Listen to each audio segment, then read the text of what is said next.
اللہ سے دعا ہے کہ جو کہا جائے یا سنا جائے اللہ ہم سب کو اس کو اپنی زندگی میں لانے کی اور اس پر عمل کرنے کی توفیق عطا فرمائے۔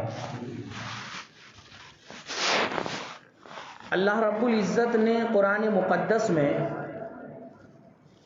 جہاں پر یہ حکم فرمایا ان لوگوں کے لیے جو اللہ کا انکار کرتے ہیں، رسول کا انکار کرتے ہیں، اللہ کو نہیں مانتے، جہاں اللہ نے اپنے نہ ماننے والوں کے لیے ماننے کا حکم فرمایا، وہیں وہ لوگ جو اللہ کو مانتے ہیں، اللہ کی توحید کا اقرار کرتے ہیں، رسول کی رسالت کا اقرار کرتے ہیں، ان لوگوں پر بھی اللہ رب العزت نے احکام شرعی کے اتارے ہیں اور یہ فرمایا ہے اے ایمان والو، جب تم نے ایمان کو قبول کر لیا تو اسلام کے جو تقاضے ہیں، ایمان کے جو تقاضے ہیں، قرآن کا جو حکم ہے اور حدیث کا جو حکم ہے، اس پر تمہیں اپنی زندگی کو لانا ہے، اپنی زندگی کو چلانا ہے۔ پتہ یہ چلا کہ انسان نے جب ایمان کو قبول کر لیا تو اب اللہ کے حکموں کی اطاعت اور فرما برداری لازم ہو گئی۔ جب ایمان کو قبول کر لیا، اسلام کو قبول کر لیا تو اللہ کے رسول صلی اللہ علیہ وسلم کی بتائے ہوئے طریقے، بتائے ہوئے راستے پر چلنا لازم اور ضروری ہو گیا۔ ہم یہ چاہتے ہیں، ہم یہ دیکھتے ہیں کہ مسلمان صرف یہ نہیں کہ خاص وقت میں نماز پڑھ لے اور اپنے آپ کو مکمل مسلمان کہلائے، خاص وقت میں ٹوپی اوڑھ لے اور مکمل مسلمان کہلائے، خاص لباس پہن لے مکمل مسلمان کہلائے۔ مقصد بتانے کا یہ ہے کہ اسلام مکمل کب ہوگا؟ اسلام مکمل صرف نمازیں پڑھنے سے نہیں ہوگا کہ نماز پڑھ لی باقی سارے احکام کو چھوڑ دیا، روزہ رکھ لیا باقی سارے احکام کو چھوڑ دیا، زکوٰۃ دے دی باقی سارے احکام کو چھوڑ دیا، بلکہ اسلام نے کچھ اصول بتائے ہیں، کچھ ضابطے بتائے ہیں، کچھ احکام بتائے ہیں اور پھر یہ فرما دیا ہے کہ اگر تم ان پر تمام پر مکمل طور پر عمل کر لو گے، جب جا کر تم مکمل مسلمان کہلانے کے لائق بنو گے۔ اسلام نے ہمیں کیا اصول دیے اور کیا ضابطے دیے؟ اسلامی احکامات میں اور شریعت میں جو مسلمانوں کے لیے، ایمان کے لیے 5 چیزیں فرمائی۔ نمبر 1 عقیدہ، کہ انسان کے عقیدہ صحیح ہو۔ عقیدہ کا مطلب کیا ہے؟ کہ وہ اللہ کی توحید کا بھی اقرار کرتا ہو، رسول کی رسالت کا بھی اقرار کرتا ہو، اللہ کو ایک مانتا ہو، رسول کو بھی سچا مانتا ہو، اور جتنے انبیاء علیہم الصلاۃ والسلام اب تک آئے ہیں ان تمام پر ایمان رکھتا ہو، ان تمام کو صادق مانتا ہو، ان تمام کو سچا مانتا ہو، اور اپنے آخری نبی صلی اللہ علیہ وسلم کو آخری نبی مانتا ہو، آخری نبی تسلیم کرتا ہو، اور جنت اور جہنم کا بھی اقرار کرتا ہو کہ ہاں اللہ نے جنت کا بھی تذکرہ کیا اچھوں کے لیے اور برے لوگوں کے لیے جہنم کا تذکرہ کیا، جنت بھی موجود ہے، جہنم بھی موجود ہے، اللہ کے ساتھ کوئی شریک نہیں، اللہ کا کوئی ساجی نہیں، اللہ کے ساتھ کوئی ملنے والا نہیں، اللہ تنہا ہے، واحد ہے، اس کے حکم کے بغیر زمین کی کوئی چیز ہل نہیں سکتی، اس کے حکم کے بغیر پتا نہیں ہل سکتا، اس کے حکم کے بغیر انسان ایک قدم آگے نہیں بڑھا سکتا،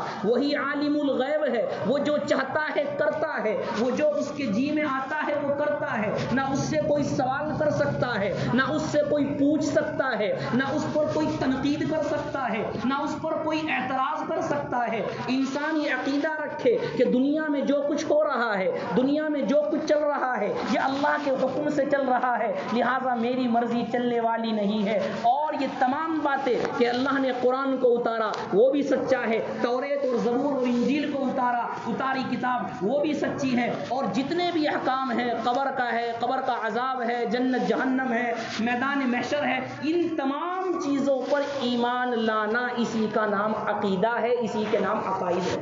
اگر ان میں سے ایک چیز بھی ختم ہو گئی تو انسان ایمان سے ہاتھ دھو بیٹھتا ہے۔ مثلا رسول کا انکار کر دے تو انسان ہاتھ دھو بیٹھتا ہے۔ قبر کا انکار کر دے، عذاب قبر کا انکار کر دے، ایمان سے خارج ہو جاتا ہے۔ اللہ کے ساتھ کسی کو شریک مان لے، انسان ایمان سے خارج ہو جاتا ہے۔ تو سب سے پہلی چیز ایمان کے بعد نمبر 1 جو ہمیں بتائی گئی، جو ہمیں ضابطہ دیا گیا، وہ ہے نمبر 1 عقیدہ۔ عقیدہ صحیح ہوگا تو اعمال صحیح ہوگے، عقیدہ صحیح نہیں تو اعمال صحیح نہیں۔ یہ پہلی چیز ہمیں شریعت نے بتائی۔ اور دوسری چیز عقائد کے بعد ہے عبادات۔ عبادات کا مطلب نماز ہے، روزہ ہے، زکوٰۃ ہے، حج ہے، صدقہ ہے، یہ بھی دین کا حصہ ہے، یہ بھی دین کا شعبہ ہے، ان پر بھی عمل کرنا ضروری ہے۔ اور نمبر 3 ہمیں بتایا گیا معاملات، یہ بھی دین کا حصہ ہے۔ معاملات کیسا ہے، اس کا لین دین کیسا ہے، اس کی خرید و فروخت کیسی ہے، اس کا لوگوں کے ساتھ اس نے سلوک کیسا ہے، وہ وعدہ خلافی کرتا ہے یا نہیں، جو وعدہ کرتا ہے اس کے مطابق چلتا ہے یا نہیں، یہ معاملات ہے، یہ بھی دین کا حصہ ہے، یہ دین سے ہٹ کر نہیں ہے۔ یہ تیسرے نمبر پر ہے۔ اور چوتھے نمبر پر ہے معاشرت۔ معاشرت کا مطلب یہ ہے کہ لوگوں کے ساتھ اچھائی کے ساتھ رہنا، لوگوں کے ساتھ اچھے سے رہنا، رشتہ داروں کے ساتھ ان کے حقوق ادا کرنا، ان کے ساتھ اچھے سے رہنا، بیوی بچوں کے ساتھ اچھی باتیں کرنا، اچھے حسن سلوک کے ساتھ رہنا، اپنے بچوں کے ساتھ اچھے سے رہنا، اپنے والدین کی خدمت کرنا، اپنے رشتہ داروں سے اچھے سے ملنا، رشتے کو قطع نہ کرنا، حسن سلوک کرنا، بھائی بھائی بن کر رہنا، اس کو کہتے ہیں معاشرت۔ اور نمبر 5 وہ ہے اخلاق، کہ انسان کے اخلاق اگر اچھے ہو گئے تو انسان کامیاب ہے۔ یہ 5 چیزیں وہ ہیں جو ہمیں اسلام نے دی ہے کہ جس پر عمل کیے بغیر انسان مسلمان تو کہلانے کے لائق ہے۔ اگر نماز نہیں پڑھ رہا ہے تو مسلمان تو کہلانے کے لائق ہے، ایمان ہے لیکن نماز نہیں، ایمان ہے زکوٰۃ نہیں، ایمان ہے صدقہ نہیں، ایمان ہے حج نہیں، مسلمان تو کہلانے کے لائق ہے، اس کو معاشرے میں مسلمان تو کہا جائے گا، اس کو معاشرے میں مومن تو کہا جائے گا، لیکن اسلامی نقطۂ نظر سے مکمل مسلمان کہلانے کے لائق نہیں۔ تو آج کا موضوع اور عنوان یہی ایک چیز معاشرت ہے۔ اسی کے متعلق قرآن مقدس میں اور احادیث میں آپ کے سامنے ذکر کیے۔ قرآن مقدس میں اللہ فرماتے ہیں کیا؟ یا ایھا الذین آمنوا ادخلوا فی السلم کافہ، اے ایمان والو اسلام کے اندر مکمل داخل ہو جاؤ۔ اسلام کے اندر مکمل داخل ہونے کا مطلب کیا ہے؟ اسلام تو اسلام ہے، ایمان قبول کر لیا، اسلام کے اندر داخل ہو گیا۔ پھر مکمل کا مطلب کیا ہے؟ مکمل کا مطلب یہ ہے کہ جو 5 چیزیں تمہارے سامنے ذکر کی گئی، ان 5 پر مکمل طور پر عمل کرنا۔ اگر تم نے ان 5 پر مکمل طور پر عمل کر لیا تو تم مکمل اسلام والے بن گئے، مکمل مسلمان کہلانے کے لائق ہو گئے۔ اور اگر تم نے ان کو چھوڑ دیا تو مسلمان کہلانے کے لائق نہیں ہے۔ آئیے اللہ کے رسول صلی اللہ علیہ وسلم کی حدیث سنیے، وہ حدیث جو مشہور و معروف۔ کیا فرمایا میرے آقا صلی اللہ علیہ وسلم نے؟ فرمایا المسلم من سلم المسلمون من لسانه ويده۔ مشہور حدیثیں ہیں، سب نے سنی ہوگی۔ کیا کہ مسلمان وہی ہے جس کے ہاتھ اور جس کی زبان سے دوسرا مسلمان مومن محفوظ رہے۔ کیا مطلب؟ کیا تفسیر؟ مقصد یہ ہے کہ جو انسان نمازوں تو پڑھتا ہے،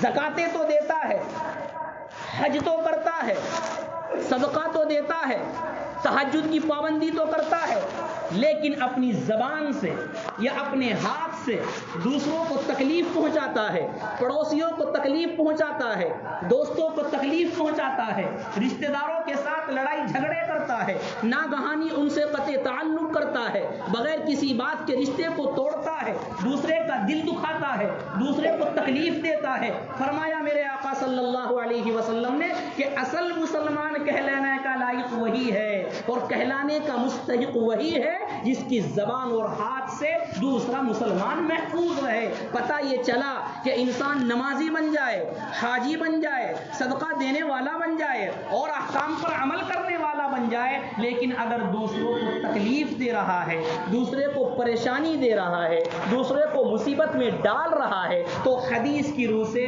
وہ مسلمان تو ہے لیکن کامل اور مکمل مسلمان کہلانے کے لائق نہیں ہے۔ کامل اور مکمل مسلمان وہی ہوگا جس کو میرے آقا صلی اللہ علیہ وسلم نے فرمایا کہ اس کی ہاتھ اور زبان سے دوسرا مسلمان محفوظ رہے۔ اسلام نے چھوٹی چھوٹی چیزوں کا ہمیں حکم فرمایا ہے۔ ہم یہ دیکھتے ہیں اور ہم یہ سمجھتے ہیں کہ بس عبادت کر لی، نماز روزہ زکوٰۃ حج تہجد وغیرہ کی پابندی کر لی، بس ہم بری ہو گئے، ہمارے ذمے سے سب کچھ ختم ہو گیا، ہم عبادت گزار بن گئے، ہم تہجد گزار بن گئے، لہٰذا اللہ ہماری بخشش فرما دے گا، اللہ ہمیں جنت میں ڈال دے گا، اس خوش فہمی میں مبتلا ہو گئے۔ لیکن اس کے ساتھ ساتھ ہمارے دوسری جو چیزیں ہیں اس پر ہم عمل نہیں کرتے، نہ اس کو دین کا حصہ سمجھتے ہیں، حالانکہ دوسروں کو تکلیف سے بچانا، دوسروں کو تکلیف سے محفوظ کرنا، جس کو ہم اور آپ معاشرت کہتے ہیں، یہ بھی دین کا حصہ ہے، یہ بھی دین کا جز ہے، یہ بھی دین کا شعبہ ہے، یہ بھی دین کا چیپٹر ہے۔ لیکن ہم یہ سمجھتے ہیں کہ بس نماز یہی دین ہے، اس کے علاوہ دین نہیں ہے۔ اسی لیے اللہ کے رسول صلی اللہ علیہ وسلم نے اس حدیث میں فرما دیا کہ اصل مسلمان کون ہے۔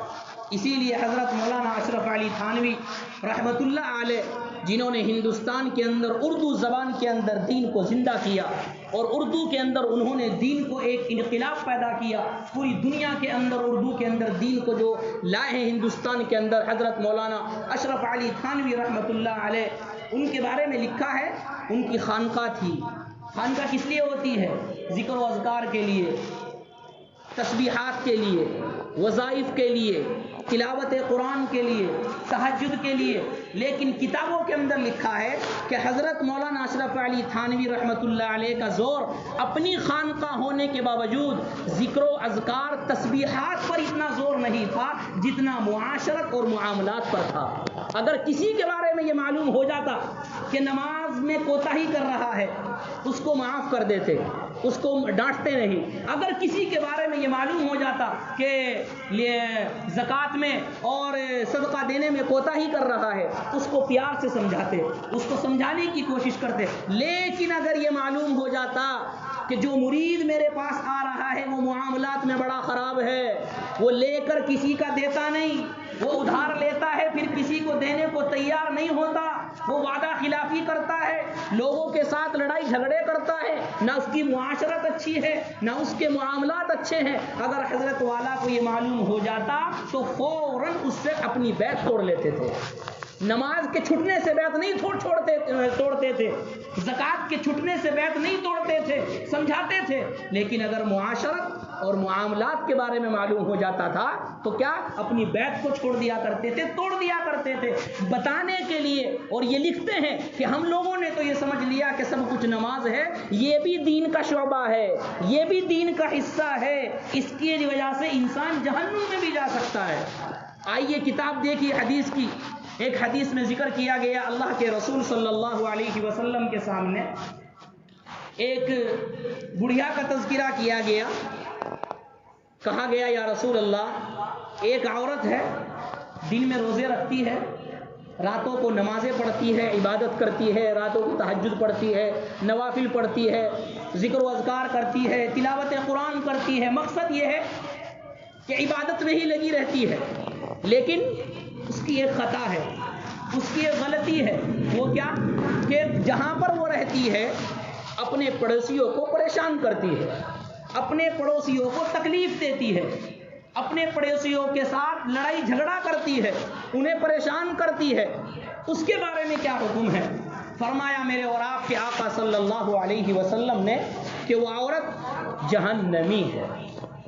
یہ میں نہیں کہہ رہا، یہ خود رسول اکرم صلی اللہ علیہ وسلم کی زبان سے نکلے ہوئے الفاظ، باوجود اس کے کہ دن میں روزہ رکھنے والی، نفلی روزہ رکھنے والی، باوجود اس کے کہ راتوں کو عبادت کرنے والی، ذکر و اذکار کرنے والی، تلاوت قرآن کرنے والی، لیکن وجہ کیا ہے؟ اپنے پڑوسیوں کو ستاتی ہے، ناگہانی تکلیف دیتی ہے، ان کو پریشان کرتی ہے۔ فرمایا میرے آقا صلی اللہ علیہ وسلم نے اس کی عبادتیں ساری ایک طرف رکھی رہ جائے گی، لیکن پڑوسیوں کو ستانے کی وجہ سے، دوسروں کو تکلیف دینے کی وجہ سے، دوسروں کو پریشانی کے اندر مبتلا کرنے کی وجہ سے، فرمایا میرے آقا صلی اللہ علیہ وسلم نے کہ وہ عورت جہنمی ہے۔ اب اس سے اندازہ لگائیے، آپ اس حدیث سے اندازہ لگائیے کہ دوسروں کے ساتھ دوسروں کو تکلیف دینا کتنا بڑا گناہ ہے اور دوسروں کا دل دکھانا کتنا بڑا گناہ ہے۔ اسی لیے احادیث میں فرمایا گیا، رسول اکرم صلی اللہ علیہ وسلم تہجد کی پابندی کیا کرتے تھے۔ جب کتابوں کے اندر لکھا ہے کہ جب تہجد کے لیے آپ اٹھتے تھے، تہجد کے لیے آپ رات کو اٹھتے تھے تو اتنے آہستہ سے اٹھتے، آہستہ سے دروازہ کھولتے۔ کیوں؟ وجہ کیا ہے؟ وجہ یہ کہ میرے اٹھنے کی وجہ سے ازواج مطہرات یعنی میری بیوی کو تکلیف نہ ہو جائے، ان کی آنکھ نہ کھل جائے اور وہ جاگ نہ جائے، ان کو تکلیف نہ ہو جائے، اس لیے کہ جو تہجد ہے نفلی ہے ان کے لیے، لہٰذا فرائض نہیں ہے جو میں اٹھاؤں، لہٰذا اٹھتے تھے، کتابوں کے اندر ہے بالکل آہستہ اٹھتے تھے، آہستہ دروازہ کھولتے تھے اور آہستگی کے ساتھ چلے جایا کرتے تھے۔ اتنی رعایت کرتے تھے کہ کہیں دوسروں کو تکلیف نہ پہنچ جائے میرے عمل کی وجہ سے، دوسرے پریشانی کے اندر مبتلا نہ ہو جائے میری وجہ سے۔ حضرت امام غزالی رحمۃ اللہ علیہ نے اپنی کتاب احیاء العلوم میں لکھا ہے کہ جانور 3 قسم کے ہوتے ہیں۔ انہوں نے مثال سے اس بات کو سمجھایا، جانور 3 قسم کے ہوتے ہیں۔ نمبر 1 وہ جانور ہوتے ہیں جو فائدہ ہی فائدہ پہنچاتے ہیں، نقصان نہیں پہنچاتے۔ گائے ہے، بکری ہے، بھینس ہے، دودھ دیتے ہیں، دودھ نہیں تو انسان کو ذبح کر کے کھاتا ہے، گوشت کھاتا ہے، وہ فائدہ ہی پہنچانے والے ہیں، ایسے جانور۔ دوسرے نمبر وہ ہوتے ہیں جو صرف نقصان ہی نقصان پہنچاتے ہیں، جیسے سانپ ہے یا بچھو ہے، ان سے فائدہ کچھ نہیں ہے انسانوں کو سوائے نقصان کے۔ یہ 2 قسم کے ہو گئے، پہلے والا فائدہ پہنچاتے ہیں اور دوسرے نمبر نقصان ہی نقصان پہنچاتے ہیں۔ اور تیسرے نمبر پر فرمایا کچھ وہ ہوتے ہیں جو نہ نقصان پہنچاتے ہیں اور نہ فائدہ پہنچاتے ہیں، جیسے جنگل میں رہنے والے کون، لومڑی اور چمگادڑ وغیرہ اس طرح کے جانور ہوتے ہیں جس سے انسان نہ فائدہ اٹھاتا ہے، نہ ان کا دودھ پیتا ہے، نہ ان کا گوشت کھاتا ہے، نہ ان کا حلال ہے، لہٰذا نہ اس سے فائدہ ہوتا ہے نہ وہ نقصان پہنچاتے ہیں۔ امام غزالی رحمۃ اللہ علیہ نے تینوں جانور کی قسم ذکر کرنے کے بعد فرمایا، اے انسان، جب تو نے یہ چیز دیکھ لی تو کم از کم اگر تو بننا ہے تو پہلے والی قسم ہی بن جا جو جانوروں کی ہوتی ہے۔ وہ کیا؟ جو فائدہ ہی فائدہ پہنچاتی ہے، نقصان نہیں پہنچاتی، کم سے کم وہ بن جا۔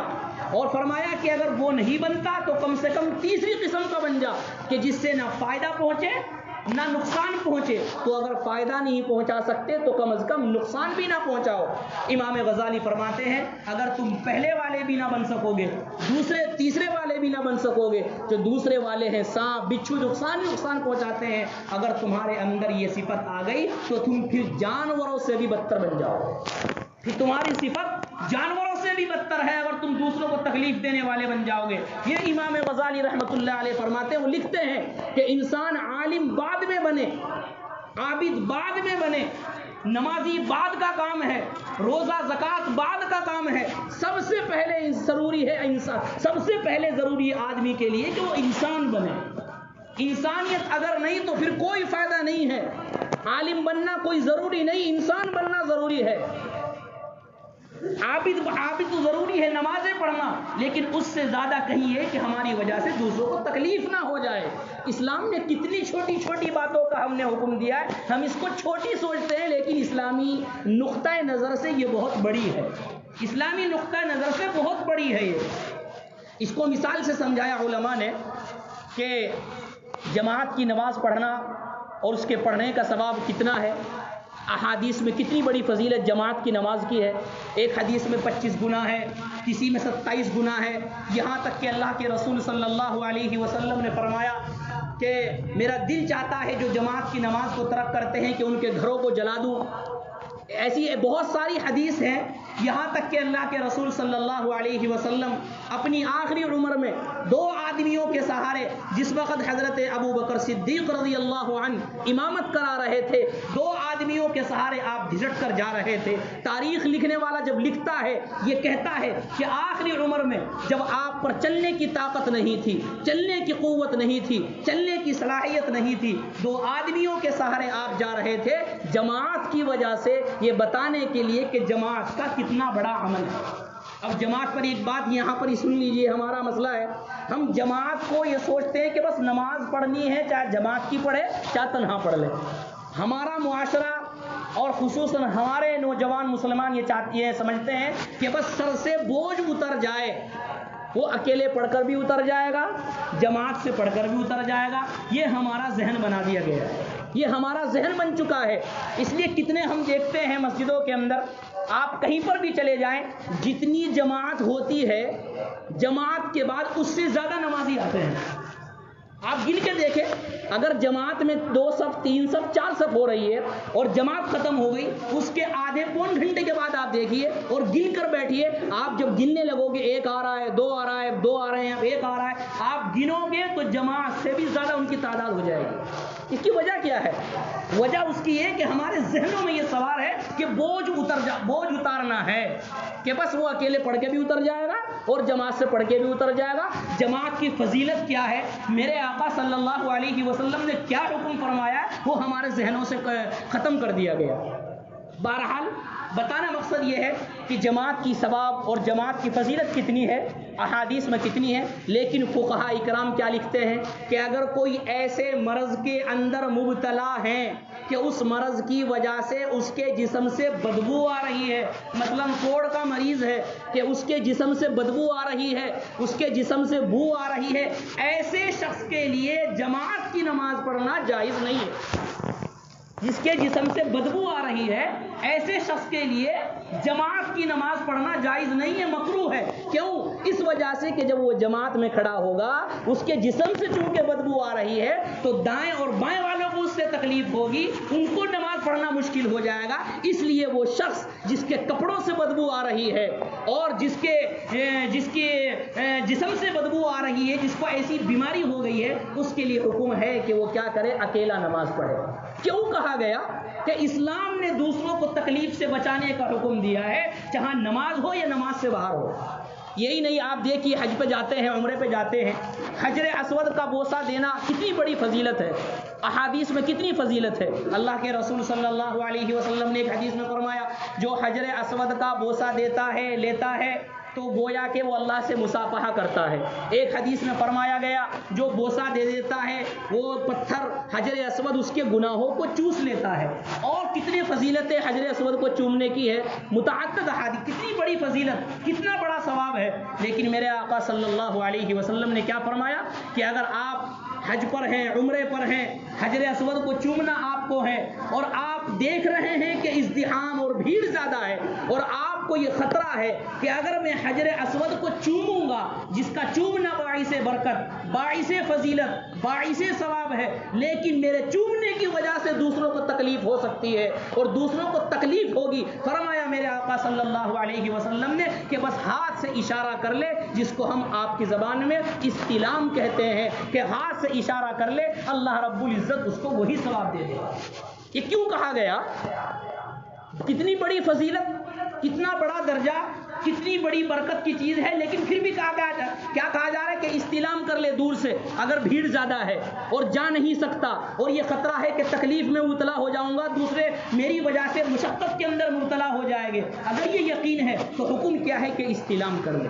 بتانا مقصد یہ ہے کہ اسلام نے دوسروں کو تکلیف سے بچانے پر جتنا زور دیا ہے، ہمیں یہ غور کرنا ہے کہ اللہ کے رسول صلی اللہ علیہ وسلم نے کیا حدیث میں فرمایا کہ مسلمان وہی ہے جس کے ہاتھ سے اور زبان سے دوسرا مسلمان محفوظ رہے۔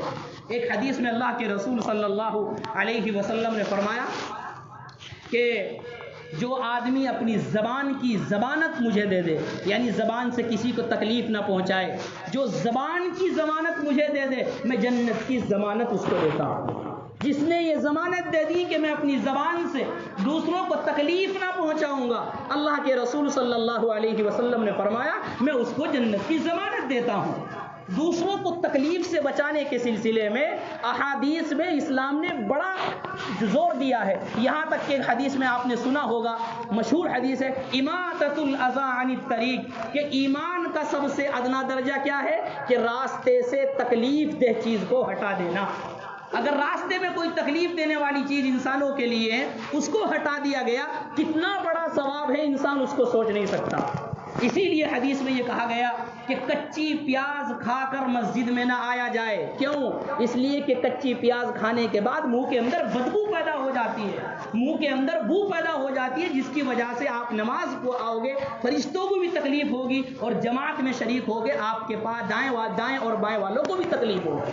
کتنا زور دیا ہے کہ دوسروں کو تکلیف سے بچایا جائے, دوسروں کو مصیبت سے بچایا جائے, دوسروں کو پریشانی سے بچایا جائے. یہی نہیں, آپ دیکھیے اور یہ کہے کہ آپ کیا بات کہہ رہے ہیں. ہماری جو مسجدیں ہیں, ساری مسجدیں, سب مسجدوں میں باتھ روم بنے رہتے ہیں. کس کے لیے؟ مصلیان کے لیے, نمازیوں کے لیے, عوام کے لیے, انہی لوگوں کے لیے ہوتے ہیں. وہ کسی خاص کے لیے نہیں ہوتے, کسی خاص نمازی کے لیے نہیں ہوتے, وہ ہر نمازی کے لیے ہوتے ہیں, ہر آنے والے کے لیے ہوتے ہیں, ہر مسافر کے لیے ہوتے ہیں. روزانہ کم سے کم 100-150 آدمی آتے ہیں. اب اگر ہم باتھ روم کے اندر جا رہے ہیں اور گندگی صاف نہیں کر رہے ہیں تو پھر ہم گنہگار ہیں, اس لیے کہ ہمارے پاس جو جانے والا ہے وہ بھی تکلیف کے اندر مبتلا ہو رہا ہے. یہ چھوٹی چھوٹی باتیں اسلام نے اس کا ہمیں حکم دیا ہے. ہم اس کو نہیں سمجھتے کہ یہ بھی دین کا حصہ ہے. ہمارے ذہنوں سے یہ ہٹا دیا گیا کہ یہ بھی دین کا حصہ ہے. یہ بھی دین کا حصہ ہے. ایک ایک نیکی کب کو کام آ جائے نہ معلوم, اللہ کو کیا نیکی پسند آ جائے. اس لیے ضروری ہے کہ ہم دوسروں کو تکلیف سے بچائے, چاہے اپنے گھر میں ہو, مسجد میں ہو, باہر ہو, کہ کوئی سا بھی طریقہ ہو, ہم دوسروں کو اپنے ہاتھ سے, اپنی زبان سے تکلیف نہ دیں.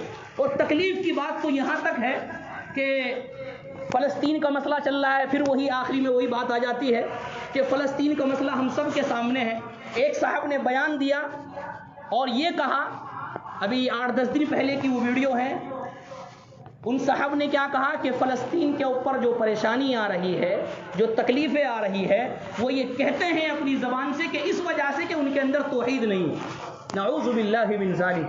کوئی سنے گا تو کتنے افسوس کی بات ہے, کتنی تکلیف ہوتی ہے یار, کہ وہ ہمارے لیے اس وقت صحابہ اکرام کے بعد جو نمونہ ہے وہ افغانستان کے مسلمان اور فلسطین کے مسلمان ہیں, جن کے بارے میں رسول اللہ صلی اللہ علیہ وسلم نے فرمایا کہ آخری زمانے میں تمہیں ایمان ملے گا تو شام کے اندر, فلسطین کے اندر ملے گا. اب ہماری زبان سے اگر یہ کہا جائے کہ وہاں توحید نہیں ہے تو کتنی تکلیف دہ بات ہے, کتنی پریشانی کی بات ہے. لہذا ہمیں یہ سوچنا ہے کہ ہماری زبان سے کسی کو تکلیف نہ ہو جائے, ہماری زبان کی وجہ سے کسی پر پریشانی نہ آ جائے. کون سی نیکی اللہ کو پسند آ جائے, کس نیکی کی وجہ سے اللہ جہنم میں ڈال دے اور کس نیکی کی وجہ سے اللہ جنت میں ڈال دے, وہ اللہ ہی بہتر جانتا ہے. اس لیے ضروری ہے, یہ بھی دین کے شعبے ہیں, یہ بھی دین کا حصہ ہے, یہ بھی دین کے ایک حصوں میں ایک حصہ ہے. اس کو ہم کمتر نہ سمجھیں, اس کو ہم معمولی نہ سمجھیں. اللہ کے یہاں ایک نیکی پسند آ جائے تو اللہ کیا معاف کر سکتا ہے, بخشش کر سکتا ہے. ایک آدمی کل کو قیامت کے دن اللہ رب العزت کے سامنے آئے گا اور کہے گا یا اللہ میرے یہ ہیں, تو جب اس کے اعمال کو تولا جائے گا تو اچھے اعمال بھی مکمل پورے ہو گئے اور برے بھی, یعنی اچھے اور برے برابر سرابر ہو گئے, کوئی ایک پلڑا نہیں جھکے گا, برابر جتنی برائیاں ہیں اتنی ہی اچھائیاں ہیں. اللہ رب العزت فرمائیں گے کہ جاؤ کسی سے ایک نیکی مانگ کر لے آؤ. چاہے تم ایک نیکی مانگ کر لاؤ گے تو تمہارا نیکی کا پلڑا جھک جائے گا, تمہاری معافی ہو جائے گی, کیونکہ اس وقت تمہاری ترازو برابر ہے. برائیاں بھی اتنی ہیں اور اچھائیاں بھی اتنی ہیں. وہ شخص سب کے پاس جائے گا, اپنے والدین, رشتہ دار, ماں باپ, بھائی, سب سے جائے گا, جس کو قرآن میں یوم یفر المرء من اخیہ وامہ وابیہ وصاحبتہ وبنیہ, کہ قیامت کا دن انسان اپنے والدین سے, اپنے بھائیوں سے, اپنے رشتہ داروں سے, اپنے بیوی بچوں سے بھاگے گا. سب کے پاس وہ نیکی کی فرمائش کے لیے جائے گا. اللہ کے بندو مجھے ایک نیکی دے دو, میرا کام بن جائے گا, میری ایک نیکی دے دو, میرا کام بن جائے گا. کوئی نیکی دینے والا نہیں ہوگا. ایک شخص اس کو بلائے گا کہ آ جا بھائی میں تجھے ایک نیکی دیتا ہوں, اس لیے کہ میرے پاس ایک نیکی کے علاوہ کچھ ہے ہی نہیں, میرے پاس صرف ایک ہی نیکی ہے, باقی برائیاں ہی برائیاں ہیں. اس ایک نیکی سے میرا کچھ ہونے والا نہیں ہے, میری نجات کا ذریعہ بننا نہیں ہے, میں تو برائیوں کے اندر مبتلا ہوں. یہ ایک نیکی ہے, لے چل میرا تو کچھ نہ بنتا لیکن کم سے کم تیرا کام بن جائے گا, تیرا بیڑا پار ہو جائے گا, تو ایک نیکی کو لیتا جا. جب وہ نیکی کو اللہ رب العزت کے یہاں لے کر جائے گا, اللہ پوچھے گا میرے بندے کس نے تجھے نیکی دی ہے, کون ہے وہ سخی. حالانکہ اللہ کو سب کچھ معلوم ہے, پھر بھی معلوم کرے گے کون ہے وہ سخی. وہ فرمائے گا فلاں بندہ ہے, اس کے پاس ایک نیکی تھی, اس نے مجھے نیکی دے دی. اللہ فرمائے کہ اس کو بھی بلا کر لاؤ، اس کو بھی بلا کر لایا جائے گا اور کہا ہے میرے بندے تو نے آج میرے بندے پر سخاوت کی ہے، آج میری بھی سخاوت دیکھ، میں نے اس کے ساتھ تیری بھی بخشش کر دی، میں نے اس کے ساتھ تیری بھی معاف، تجھ کو بھی معاف کر دیا۔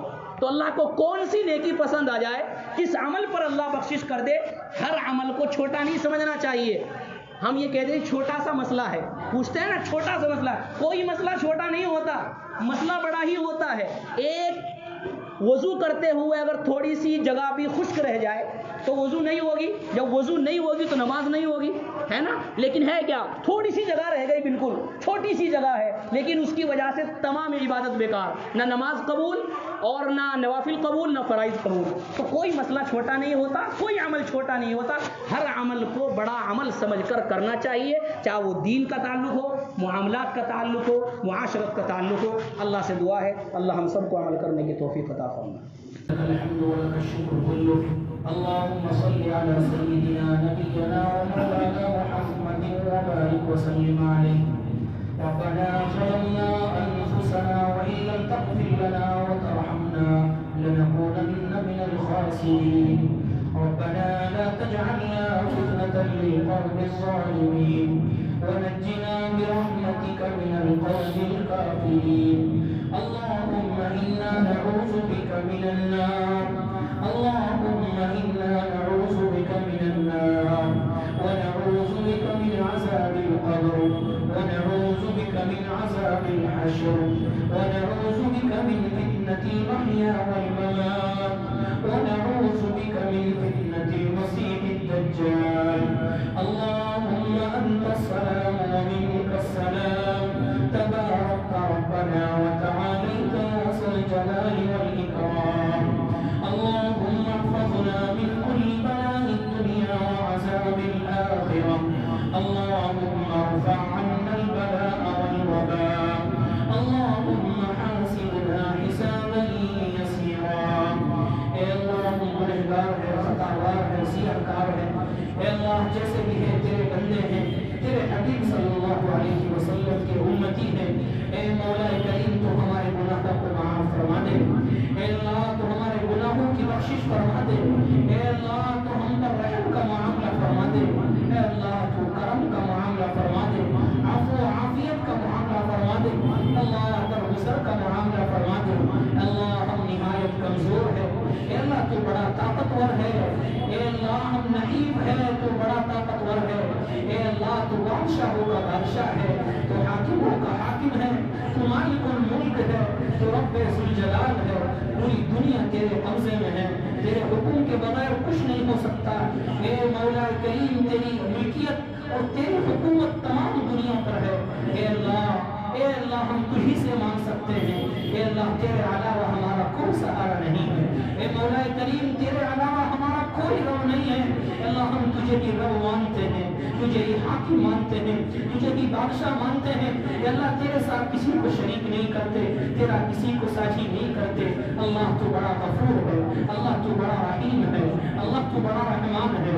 اللہ ہم اپنے گناہوں کی بھیک مانگ رہے ہیں، اللہ ہمارے گناہوں کو معاف فرما دے، اللہ ہمارے لیے بخشش کے فیصلے فرما دے، اللہ ہمارے والدین کے بھی گناہوں کو معاف فرما دے، اللہ جو ہمارے مرحومین چلے گئے ہیں اللہ ان کی قبروں کو نور سے منور فرما دے، اللہ ان کو جنت الفردوس میں اعلیٰ مقام نصیب فرما دے، اللہ ان کی لغزشوں کو معاف فرما دے، ان کی خطاؤں کو معاف فرما دے، عذاب قبر سے ان کی حفاظت فرما دے، اللہ ہم سب کی بھی عذاب قبر سے حفاظت فرما دے، اللہ مرتے وقت ہم تمام کی زبان پر کلمہ طیبہ کو جاری فرما دے، اللہ کلمہ طیبہ کو جاری فرما دے، اللہ پوری دنیا کے اندر امن و امان کو قائم فرما، پوری دنیا کے اندر امن و سلامتی کو قائم فرما، اللہ مسلمان جہاں پریشان حال ہے اللہ ان کی پریشانیوں کو دور فرما، جہاں مصیبت زدہ ہے اللہ ان کی مصیبتوں کو دور فرما، اے اللہ خصوصاً فلسطین کے مسلمانوں کی حفاظت فرما، اے اللہ خصوصاً شام کے مسلمانوں کی حفاظت فرما،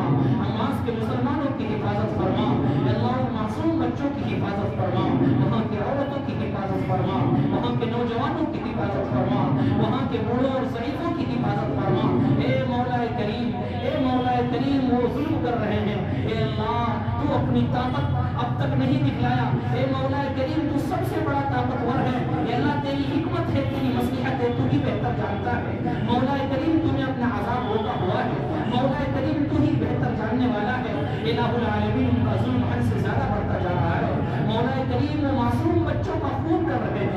پر ظلم و ستم کر رہے ہیں، خون کی ندیاں بہا رہے ہیں۔ اے مولا کریم ان معصوم بچوں پر جن کو اپنے والدین کو پیار رکھتے ہیں، اپنی والدہ سے محبت رکھتے ہیں، ان کے والدین کو چھین لیا گیا، ان کی والدہ کو چھین لیا گیا، ان کے بھائی کو چھین لیا گیا۔ اے مولا کریم تم معصوم بچوں کو دیکھ کر اللہ ان پر رحم کا معاملہ فرما دے، اللہ ان کو فتح عطا فرما دے، اللہ ان کو فتح مبین عطا فرما دے، اللہ تو ان کی نصرت فرما دے۔